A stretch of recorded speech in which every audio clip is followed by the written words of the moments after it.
Комисијата што беше формирана за разјаснување на сомнежите околу кардиохирушките интервенции веќе се состанала 3 пати и ги анализирала првите 8 пријавени случаи, изјави министерот за здравство Азир Алиу.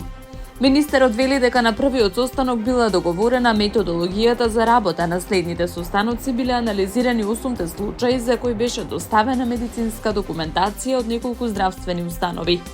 Тој нагласува дека финалниот извештај ќе биде објавен на официјалната веб страница на Министерството за здравство, дека покрај домашната комисија во процесот се вклучени и тројца меѓународни експерти од Словенија, Италија и Австрија, кои се очекува физички да присуствуваат на следните состаноци.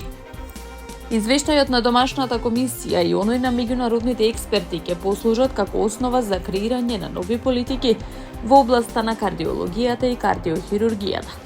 Задачата на комисијата е да ја прикаже реалноста, понатаму надлежните институции ќе постапуваат согласно законот, истакна министерот Алиу. Каматната стапка на благајничките записи останува на истото ниво од 5,35%, а каматните стапки на депозитите преку ноќ и на 7 дена се задржуваат на нивоата од 3,95% и 4%. Непроменета останува и понудата на благајничките записи на редовната аукција, односно ќе изнесува 10 милиарди динари. Ваква одлука донел извршниот одбор за монетарна политика на Народната банка. Во однос на инфлацијата во август, Народната банка оценува дека таа се уште е над проектираното ниво и дека и понатаму е потребна внимателност. Најновите проекции за берзанските цени на примарните производи за наредниот период се ревидирани во надолна насока, што укажува на помали увозни ценовни притисоци во споредба со очекувањата. И покрај тоа се уште постои неизвестност околу идните движења на светските цени на примарните производи, поради геополитичките тензии и климатските промени. Од тука ризиците за идната динамика на инфлацијата и натаму постојат, а се поврзани со натамошната неизвестност од променливото надворешно обкружување, но и со домашните фактори што влијаат врз побарувачката, велат од Народната банка. Тврдењата дека Европската Унија или земјите членки охрабруваат протести едноставно не се вистинити, реагира Европската комисија на соопштението на службата за надворешно разузнавање на Русија за вмешаноста на Европската Унија во протестите во Србија и подготовката на српски Мајдан. Ова е уште еден обид на Русија да шири дезинформации и непријателска политичка реторика против Европската Унија и земјите кандидатки. Жалиме што овој наратив интензивно се засилува од бројни српски медиуми, објави Брисел. Според препораките на Европската комисија во пакетот за проширување од 2024 година, манипулацијата и мешањето на странски информации, вклучително и анти-ЕУ наративи пропагирани од бројни медиуми и ширењето на дезинформации остануваат загрижувачки прашања на кои треба итно да се одговори.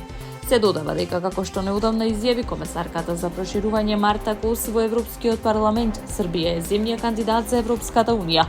Српскиот председател Александар Вучиќ претходно предизвика жестоки реакции со своите тврдења дека во протестите против неговата власт директно се вклучени дури 3 европски тајни служби.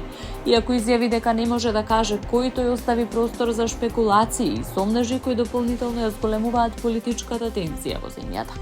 Службата за надворешно разузнавање на Руската Федерација во понеделникот објави дека сегашните немири во Србија се во голема мера производ на субверзивни активности на Европската Унија и незините земји членки и дека Европската Унија со поддршка на медиуми подготвува српски Мајдан.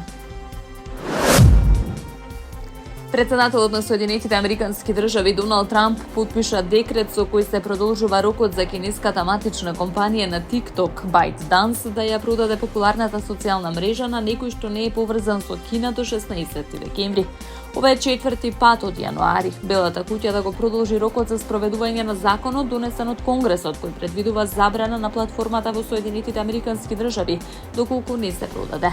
САД бараат TikTok повеќе да не биде во собственост на компанија од Кина, бидејќи се сомневаат дека Кина ја користи платформата за разузнавање и пропаганда, а таа е законски забранета во Соединетите Американски држави од средината на јануари оваа година. Предлогот за спасување на TikTok од затворање во САД вклучува инвестиции од неколку американски фондови за ризичен капитал, фирми за приватен капитал и технолошки компании. Според извори запознаени со преговорите, инвеститорите би формирале нова компанија со седиште во Соединетите Американски држави, која би управувала со популарната апликација на домашно ниво. Рамката на договорот била договорена во Мадрид помеѓу американските и кинеските преговарачи и во голема мера потсетува на предлогот што му беше презентиран на Доналд Трамп во април. Тој договор потоа беше откажан откако Трамп воведе високи царини за кинески стоки, комплицирајќи ги разговорите за TikTok. Според планот, американските инвеститори би поседувале околу 80% од TikTok, додека кинеските акционери би го задржале остатокот.